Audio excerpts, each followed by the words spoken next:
Okay, I want to switch topics. I was researching you a little bit over the weekend. I had no idea that you were an official Jordan brand ambassador. Hmm. So everyone wears Nikes, Reebok, whatever, Adidas, but you were, and then I heard about the story of how you became it, and you were in Santa Barbara, and Jordan looked at you guys like, "What are you wearing? Come on!" And all of a sudden you're a Jordan ambassador. Uh, 100% true. does it ever change? Does it get old meeting Jordan? Like, uh, you looked up to him. Does it get old? Do you freeze? What is it like when you talk? Is he still someone else, or is he a human being right now for you? What's it like? It's a little bit of both, right? So I think obviously the first few times you meet him, it's like he's not even real. He's glowing right now. This is Bruce Leroy glowing right now. But like you say, like I've known him for over 20 years now, and so for me, I don't know him to the point where it's just normalized. I don't call him on the phone. I don't text with MJ and just talk to him all the time. But I do know him well enough that we have a relationship that when I see him, I talk to him, we talk, and we jab and we kick it and we shoot the shit. But for me, there's always that element of whenever I'm around him that it's just like, this is Mike. Like, I don't care how well I know him or whatever. There's always that this, and then once we get to hanging out and you chilling, you talking or whatever, it normals out. But like, there's always that moment when he comes in or when you get there and you get around him and it's like, it's Mike again. You know what I'm saying? Yeah. Like that. I Well, don't see yeah. that wearing off for me. Well, yeah, just look at his friends, Ahmad Rashad, Charles Oakley, all the old, old grumpy men. I mean it with love, you know what I mean? Like he doesn't Right. hang with a young vibe.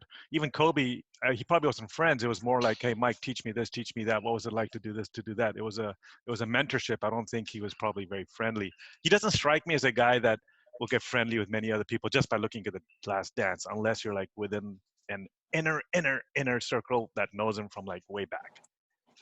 I don't know. I mean, I would characterize that as let people get close. As Mm, far as yeah. friendly, I would say you would be surprised. He's friendly with everybody. That just just kind of just comes around. He's gonna be friendly, crack jokes, and do that now. As far as like letting people get close to him and be in his inner circle, I think if you watch The Last Dance, I think that speaks for itself why he wouldn't. I mean, I'm a person that's not even, I don't know, a 100th of his popularity or his stature, and I don't let people into my circle because of some of the same things you saw him go through. But as far as like, friendly and da da da da, that's cool. I think people would be surprised if they got to be around him and see how he really is, especially now, so far removed from really being that black cat guy. But I mean, now he's a lot different than that. Even though he's still, I mean, obviously he's MJ. He's never Yeah, gonna yeah, not be yeah, MJ. But I mean, I think people would be surprised if they get to be around. Like yeah. in the past years, we have Jordan has like a board of governors meeting every summer where all of the athletes is on the brand. We go to like a destination, whether it's Cabo or Bahamas or wherever we go. They've been to Paris and everything, where it's like a nice little week, and it's the whole crew and everybody hang out, and it's like you really get to see Mike just be chilling, man. He just enjoying life, having a good time. That must be weird. When Steve Jobs died in when 2011, 10, like, he's revered in the Silicon Valley with, just everything he's done, how he thinks, how he approached a product, how he built a company, how he hired people. He was Mm-hmm. the Michael Jordan of tech. And so Right. I remember there was a very famous tech opinion blogger, Om Malik, who's still alive, and he wrote a post about when Steve died. Uh, he said something about he's glad he never got to know Steve the person. He only got to follow Steve from afar because he didn't want the person to then shadow over like the reverence he had for Steve Jobs. He didn't want to be capital, he wanted capital S Steve, not lowercase Steve. Uh, so in a sense, like I kind of, not that I ever a chance of meeting Michael, but I just don't think I ever want to even chat with him. I just want to be like, hey, he's there. I'm gonna just bow I, down.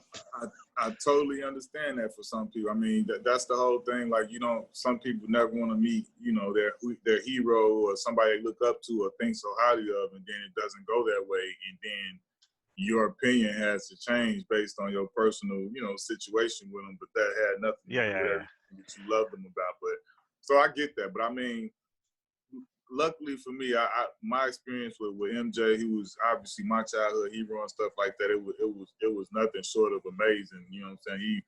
He knew who I was, acknowledged me, and was cool as ever and welcoming as ever. So Wow. for me, it couldn't get much better.